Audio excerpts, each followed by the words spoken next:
Streaming live on Facebook, YouTube, Twitch, and blasttheradio.com, this is The Lowell Green Show. The number to call and be heard around the world is 613-413-2217. Or email Lowell at blasttheradio.com. And now, here is Lowell Green. Hey, John. Folks, we've got some serious discussions that I hope we have today. Unless NATO, which of course includes Canada, sends troops into Ukraine or fighter jets to attack that convoy, Ukraine will almost certainly be crushed by Russia. Foregone conclusion. What's your opinion? Should NATO send troops or the Air Force or other direct military aid into Ukraine? Serious question. If Ukraine was a member of NATO, we would be compelled to come to Ukraine's rescue. NATO says any attack on a member state is deemed to be an attack on us all. Ukraine, of course, is not a member of NATO, but it is a democratic, modern, sovereign nation that has come under brutal, unprovoked attack. We all know that. So the question is, or one of them, can we in the West stand by and let Ukraine be destroyed, its citizens murdered, its resources plundered? Kyiv is roughly the size of Toronto. Can you imagine the reaction if Toronto was being bombed, its buildings leveled, millions of people fleeing the city, buildings destroyed, people being murdered in the street? Can you imagine? Because essentially, we're looking at two modern cities, roughly the same size, roughly the same population. One being destroyed, the other, well, is Toronto. So, can we really just stand by and let this happen? Can we really let Ukraine be destroyed? Because, let's be honest here, we can impose all the sanctions that we want. We can impound the bank accounts, the luxury yachts of Russian scumbags. But the only thing that's going to save Ukraine is army boots on the ground, NATO planes attacking Russian tanks. Meet the Russian troops head on. That's the only thing that's going to stop it. But dare we do it? The risk, of course, always hovers over us like the sword of Damocles. Nuclear war. Or is that really a risk? We all know, Putin included, that nuclear war means mutually assured destruction.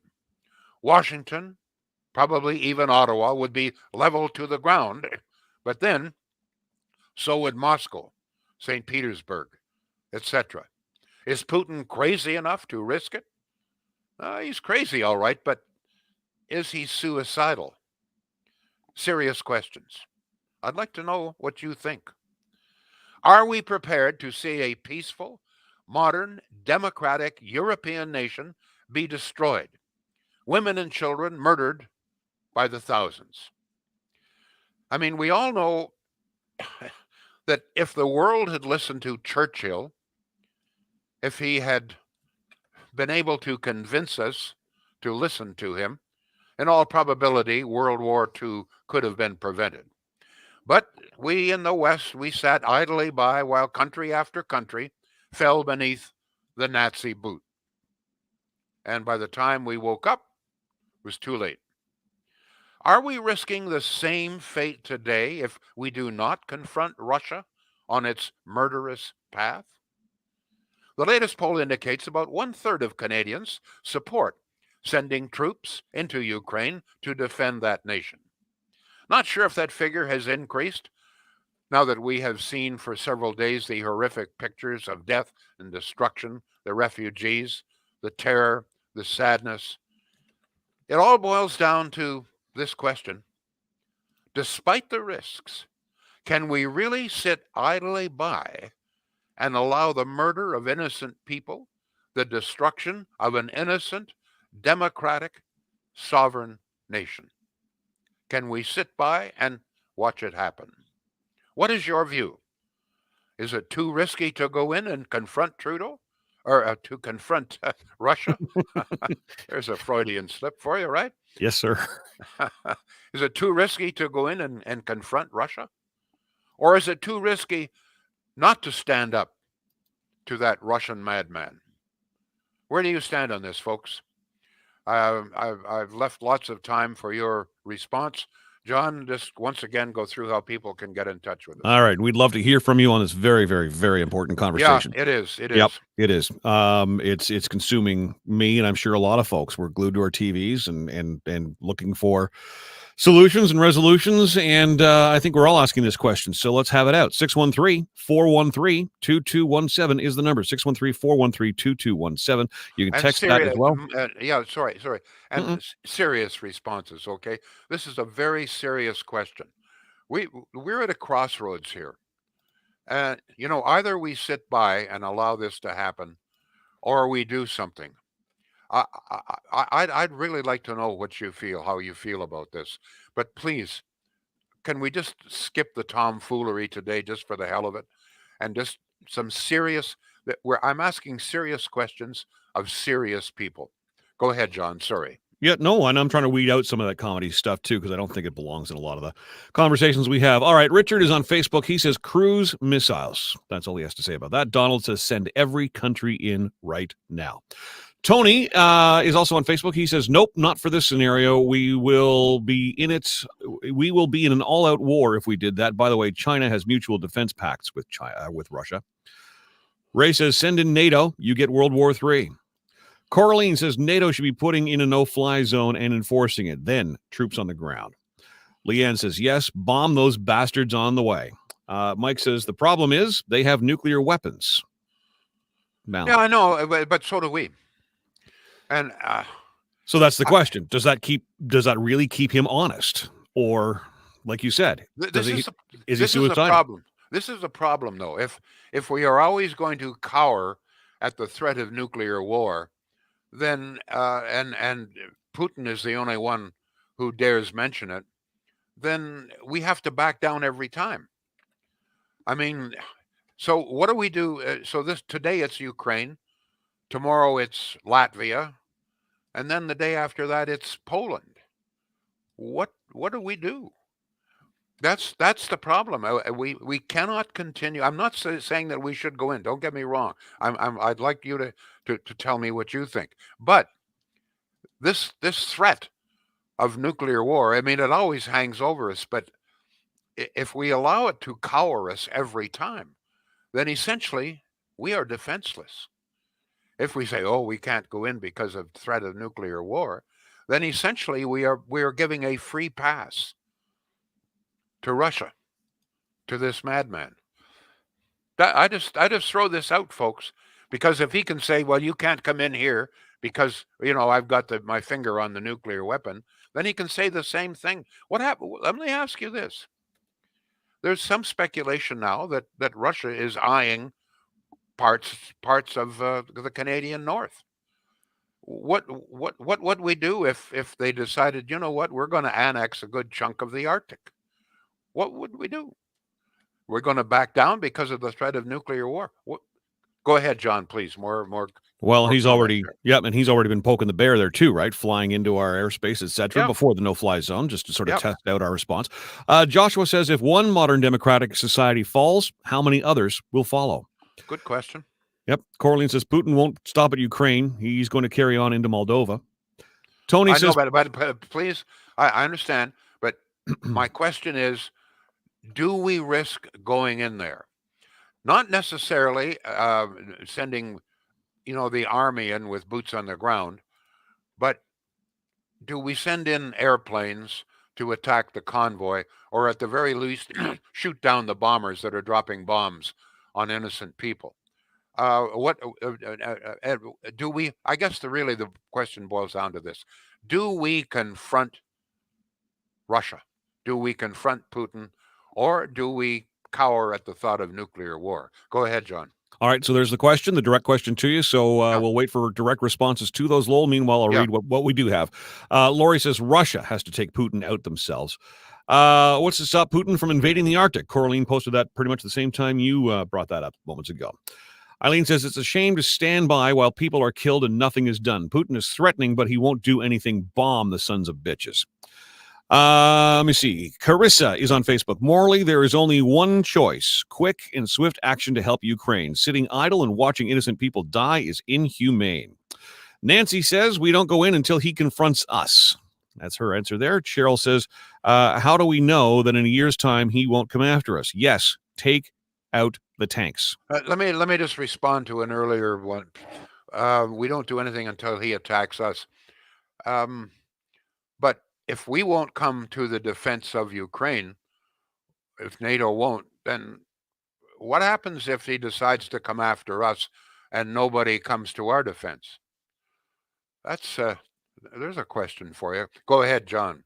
We've got Dylan on the phone at 613-413-2217. Dylan, go ahead. You're on live with Lowell Green. What do you think, Dylan? Hey, well, what I think is, yes, absolutely, we should be going in there and we should be assisting, because like you said, it might not be very soon before he comes and pokes at northern Canada. And I don't have confidence in the Canadian military under Trudeau's control. I really think we might need help sometime soon, so I think we should be sending our help 100%.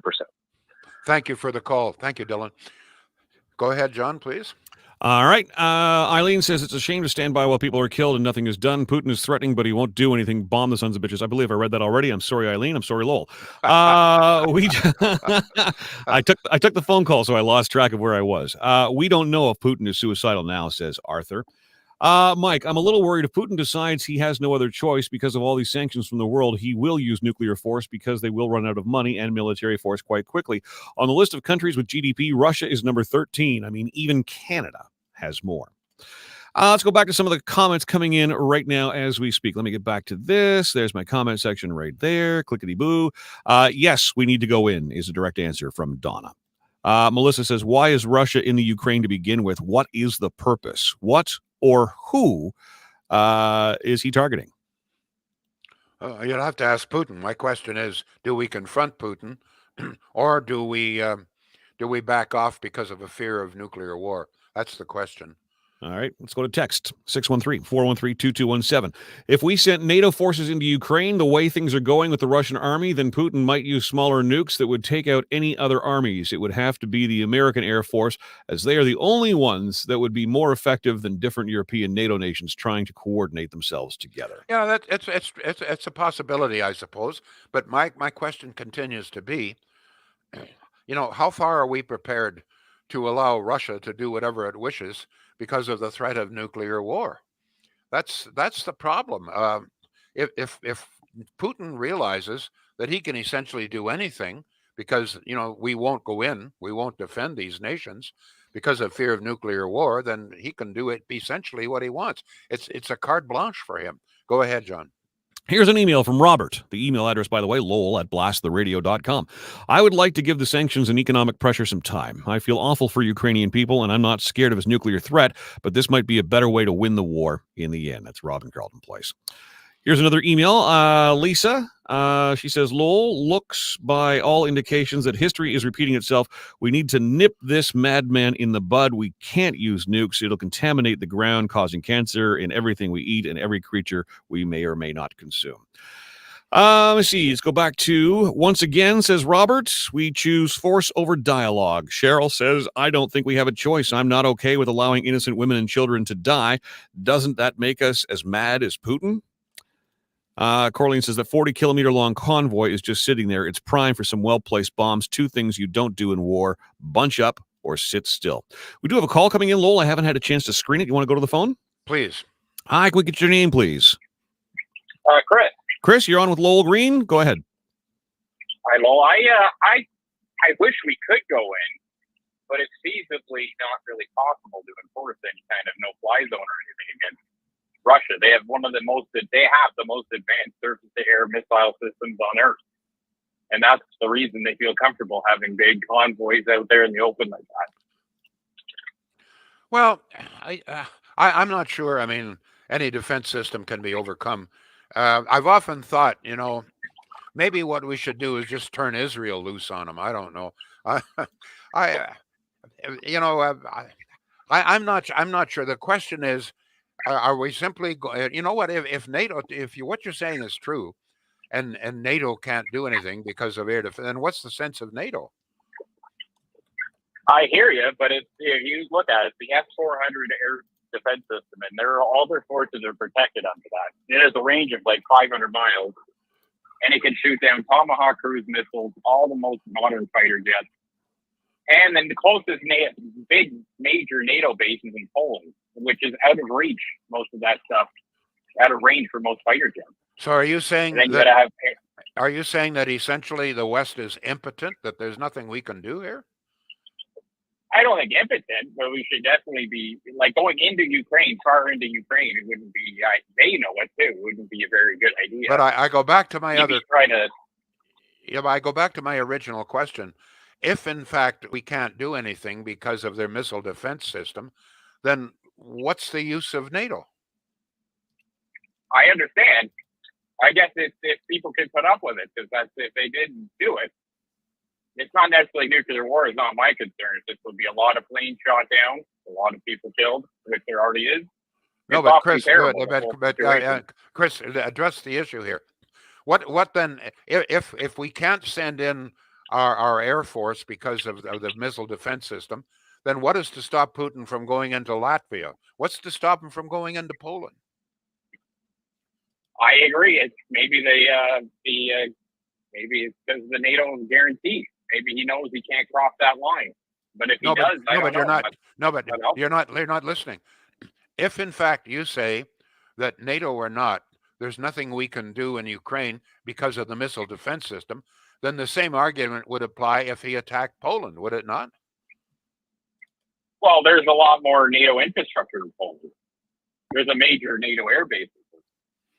So they'd be a lot more ready to, and it's highly defended. There's dumping tanks and troops and aircraft in there right now. Russia's ahead of NATO. They're already in Ukraine. That's the difference. Okay. All right. So you say it's impossible. Not impossible, but it would be pretty messy. That's what messier than we're seeing now. That's all I mean. It wouldn't be as easy as fighting Iraq, Libya, or all these countries in the past. That's what I mean. Thank you for the call. Thank you, Chris. Good, well thought out call. Thank you. John, I got to take a moment or two here for our good friends up there in Pakenham. Shields.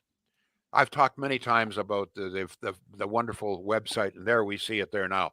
No matter what it is, folks, people still, I still hear this. Oh well, a big box store, we're used to it, and so forth. Yeah, but Shields been around. Shields has been around longer than most of the big box stores, which means that they've been doing business the right way. Whatever it is, appliances, furniture, but primarily appliances, and a nice little butcher shop. Don't forget, if you really believe in shopping local, well, Shields. Local beef, local poultry, local pork, all from not only local, but I mean really local in the Ottawa Valley. And of course, appliances, folks, anything that you want. Good, very competitive prices. Check out the website, shields.ca. SCHEELS.ca. Thank you, John. Back to you. All right. We've got a lot of comments coming in on Facebook, on Twitch, on YouTube, on Twitter, wherever you would ordinarily post your comment. You go ahead. We'll get that up on the screen. I will read as many to Lowell as I can. Don't forget, if you miss an episode, the Lowell Green Show podcast is available. If you go to lowellgreen.com, it'll take you right to the Blast of the Radio page. All right. 613-413-2217. As much as I detest what Putin is doing, I'm not sure if this is the war to totally be getting involved in. Just because the Ukraine is not part of NATO, the world governments made that decision for us. As much as I detest... Nope, this is the person just repeated themselves. Let me see, 613-413-2217. With the lack of leadership in Canada lately, do we have the leadership to deal with such a thing as World War III? Well, no, I'm talking about NATO. Canada is a member of NATO. So we're talking about NATO. NATO, I mean, specifically, has been formulated to defend the West essentially against Russia. That's what NATO is there for. You sign on to it. If you're a NATO nation, essentially the NATO mission says if you attack a NATO nation, you are attacking us all, and thus we will all come to the defense of any NATO nation. The problem is Ukraine is not a NATO nation. However, it could be. It's a Western nation. It's Democrat. The economy is doing very well. It's a very essentially comparatively quite a wealthy nation. The democracy is very strong there. It is not a member of NATO, but as I say, it's still a Western democratic nation that has been brutally unprovoked attacked. Go ahead, please, John. Greg is on the phone at 613-413-2217. Greg, go ahead, please. You're on Live with Lowell Green. What do you think, Greg? Oh, I think we should go in. Freedom is not free. If we wait too long, we'll be in trouble, and then he'll just try another country. And if I can just say one thing, my dad, my 3 uncles were all in World War II. My one uncle spent 5 years with General Creera, our World War II general, and they would be turning over in their grave if we didn't go in there. Freedom is not free. We got to straighten this guy out. And yes, Stephen Harper's been worried about the North for 10 or 12 years. We got to protect ourselves, sir. Thank you for the call. Thank you. John, back to you. All right, here we go. Again, the number is 613-413-2217. I'm very, very, very happy to see that we're getting a lot of calls on the show today. Thank you for that. And thanks for sharing this on your timeline to your social media followers as well. You are the best advertising we have. All right, over to Twitch. Julie says, I'm not sure if we risk it. In a way, we really need to help the people of Ukraine, but how crazy is Putin? Does he want a war? Does he want to be a martyr for Russia? Also on Twitch, Chrissy says, I think it's too risky right now to confront Putin. Seeing the pictures of the destruction in Ukraine, unreal, caught in a rock and a hard place. If we sit back and do nothing, war is still going on. If we go in, we already know there will be more death and destruction, and will it really help at this point? Let me ask the letter writer, where do we draw the line then?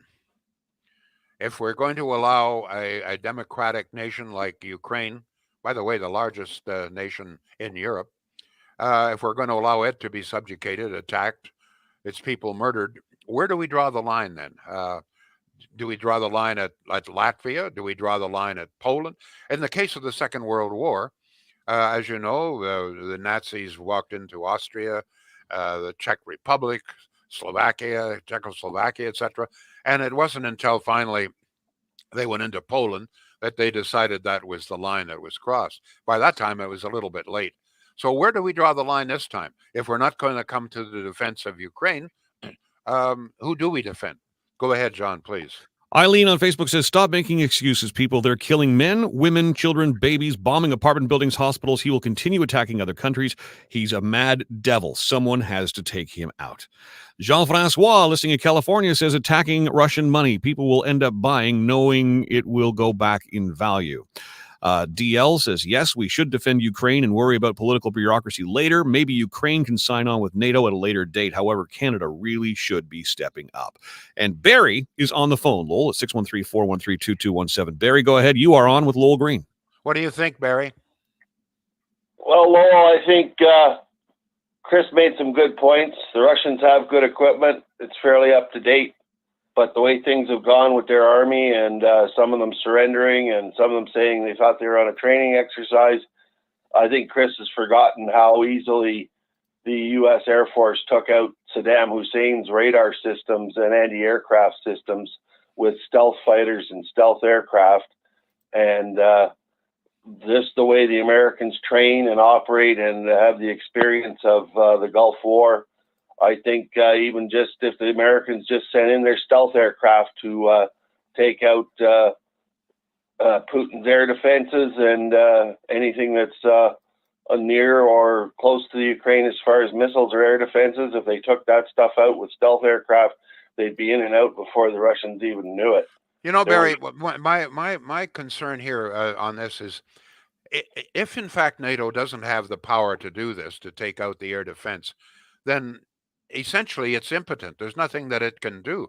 I don't believe that. I don't think NATO would exist if in fact it was powerless. And if That's my point. I mean, it would seem to me everybody knows that Russia has very good air defense, but you're telling me that NATO has not figured out how to overcome it yet? I would be very surprised. Well, they're always trying to bring up something or invent something, Lowell, that's better than what the other guys just developed. But I'm just saying by facts and what we witnessed with the American stealth aircraft and what pilots had said after the Gulf War, that hey, they didn't even know they were there until. Let me ask you this, though, Barry. We're running. Barry, sorry. Are you afraid of nuclear war? That's really the deterrent here. If in fact Russia didn't have the nukes, we would have been in there long ago. There's no question in my mind. Is this, in your opinion, sufficient deterrent to keep us out? Well, I just hope that Putin's generals are smart enough and have got a way to find out if there's actually launches being made against them, and they do with, I guess, satellite surveillance and stuff like that. That I think what they said, according to the news, anyways, and pictures they showed, that they only really mentioned Putin using short-range nuclear missiles that would, say, take out part of a city or, very low yield. Okay, we have to, Barry. I got to move on. So you don't think that the threat of nuclear war is sufficient reason to keep us out? Is that what you're saying? Yeah, not World War III. I think it'd be local things, a local type of, or smaller, shorter range and smaller impact nuclear weapon to take out someone else's army or something like that, but not major World War III with nuclear. Barry, you made some good points. Sorry, we are always rushed here. Thank you very much. Good points, Barry. Good points. Thank you. John, back to you. All right, on Facebook, Tony says, Barry, only a fool would compare Saddam's air defense to Russia's capability. Don't underestimate the Russians. Rick says, the most likely course is to watch from the sidelines and send military aid from a distance while Ukrainians fight back. The same scenario as Afghanistan. Any other course will lead to a nuclear nightmare. Coraline says, the line has already been drawn. Now Putin needs to be stopped. He's already taken Georgia, Crimea, and 2 regions in eastern Ukraine.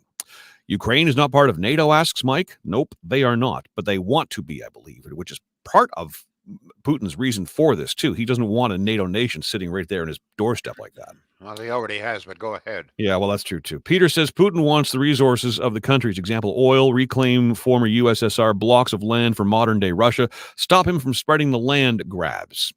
Anne says, I do not trust Trudeau to defend our Arctic North. He will let us be walked over.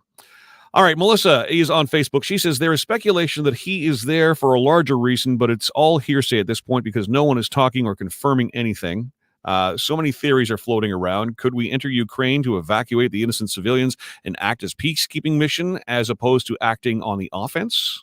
Well, in order to have peacekeeping, you got to have peace, and there's no peace there right now. Go ahead, John. Good call, Barry, says Mike. NATO is set up as a defensive force, not offensive, says Chris.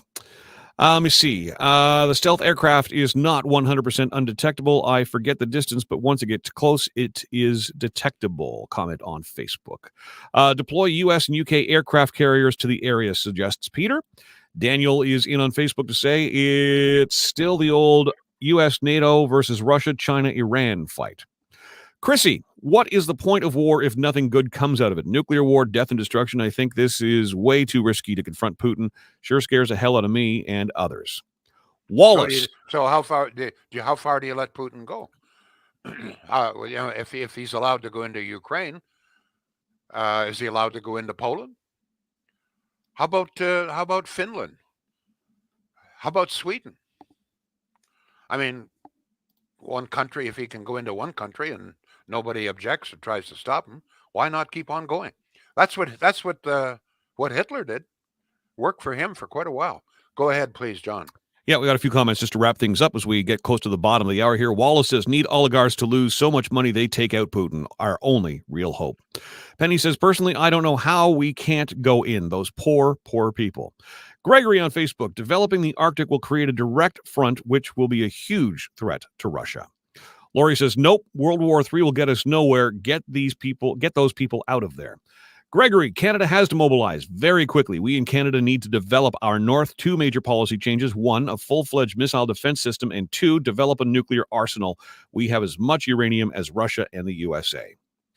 Personally, says Penny, I don't know how we can't go in. Lori, I read that one already. Daniel says he's defending the Russians in the Donetsk region, or so he says. Tony, by the way, take out Putin, and there are plenty of nuttier people to fill that void. Something needs to be done, and let's face it, all-out war is inevitable 5 to 10 years. And finally, Joshua says the TV drama MASH summed up war brilliantly years ago, as Alan Alda's Hawkeye opined, war is worse than hell. There are no innocent bystanders in hell. War is chock full of them. Little kids. That's fine. Preaching is fine. You know, you can read the Bible to me, but I'd rather not. There's a practical question here, and that is, do we go in or do we not? And if we don't go in, where do we draw the line then? That's the question. I'm sure that a lot of you will be thinking about it. Hey, there's no easy answer here. But then that's life, isn't it? Thank you. We'll be back tomorrow. The Lowell Green Show is seen and heard live around the world at 2 p.m. Eastern. Connect with us online at blasttheradio.com/Lowell Green. Can't join us live? Download the Lowell Green podcast. Available on Apple, Spotify, Google, and more. Ask your smart speaker to play the Lowell Green podcast. This is a production of blasttheradio.com.